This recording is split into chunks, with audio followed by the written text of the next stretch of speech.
back to the Law Live Audio Wrestling with Chris Tidwell and myself, Bradie Wedham. Now, Chris, we are heading to Brazil with the UFC 301 and Big Dana Meat Stacks bringing in a heavy card here. Now, what are your thoughts heading into Brazil this weekend?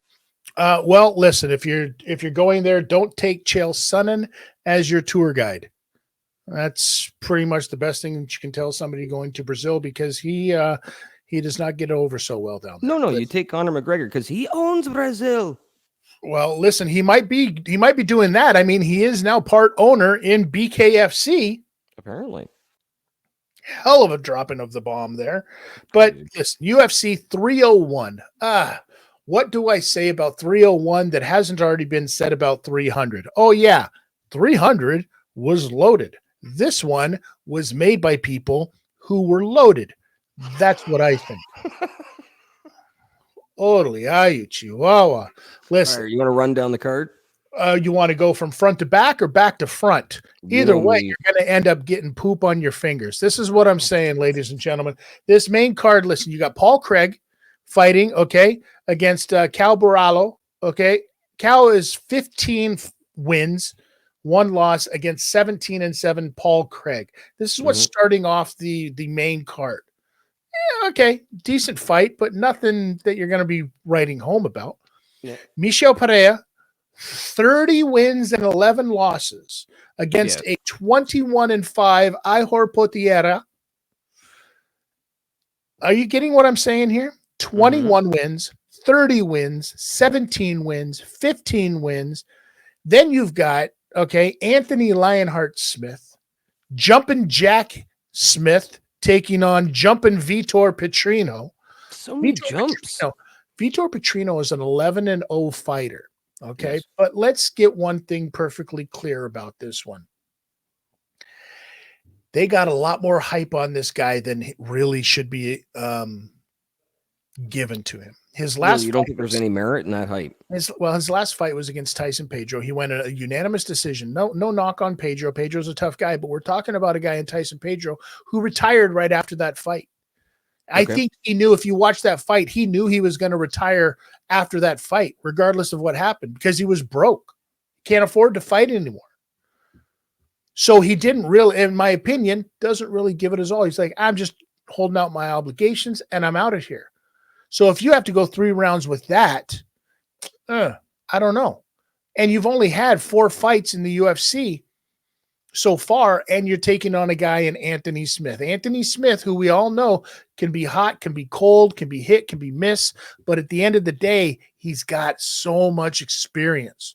We're talking a guy with almost 56 fights? Yeah, he's been in there too much. I think he's starting to, get punchy.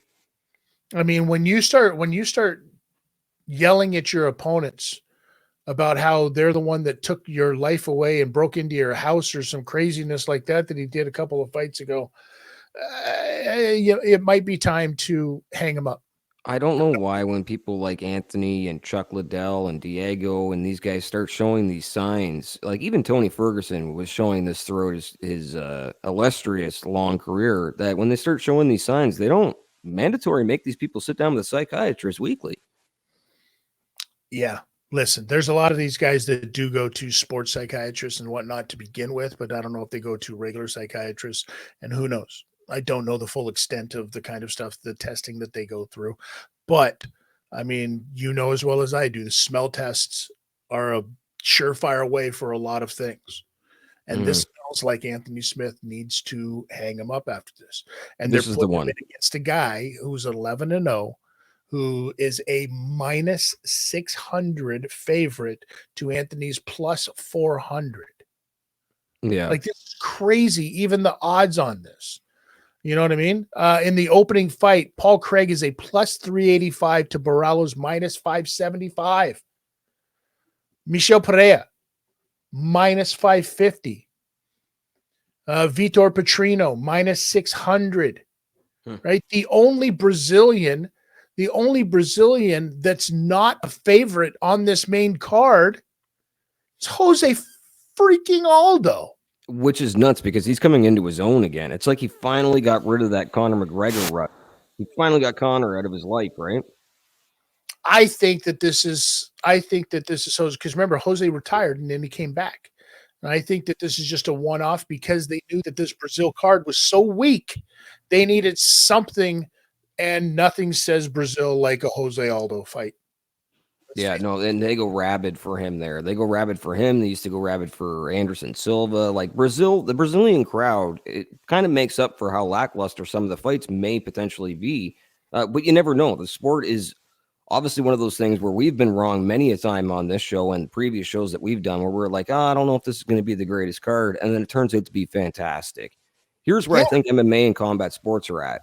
It doesn't even matter about name value sometimes. If you're a fan, because everybody is so advanced now and everyone is so at the top of their game, when you see these people fight, even if they don't have this crazy stock behind them, you're still seeing exciting fights. 100%. 100%. We saw that this past weekend with the fight night fights, where a lot of them were like, but they were really good fights.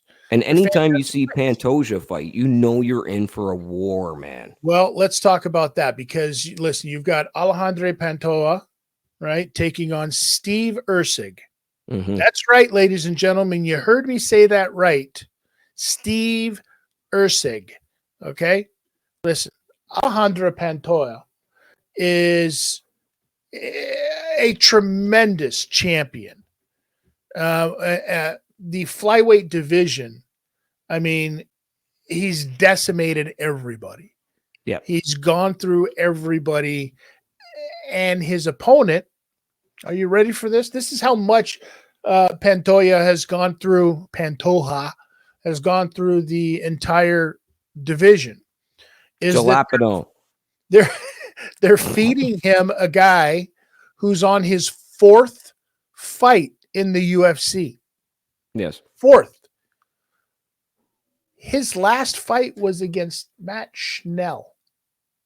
Which is not an easy fight. No.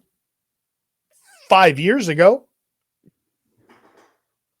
Stop. You're being bad this episode, sir. You're going to get us in trouble many a time. Bring it. Bring it. The good words of Mike Perry. I want that smoke. I want that money. Okay, well, that's before we close the show out and we head to Steve Swift this week, let's talk real quick about Mike Perry. Can we just talk? I know this wasn't prepped. We didn't plan this, but what did he do this weekend? Did he just like increase his value again? Yeah, by he like absolutely tenfold? did. He just showed that Conor McGregor money that was invested into BKFC was a smart investment because you have a guy at the top in Mike Perry who is going to be, listen, he is the poster child for that brand. For bare knuckle fighting, he is the Conor McGregor of bare knuckle fighting. There's no doubt about it. He is the biggest name that company has. He is the GOAT of bare knuckle fighting, even though we're still way too early, to know what a GOAT is in bare knuckle fighting, even though it's been around since the 1700s, probably. I think dinosaurs fought in bare knuckle fighting, not T-Rexes, because little arms.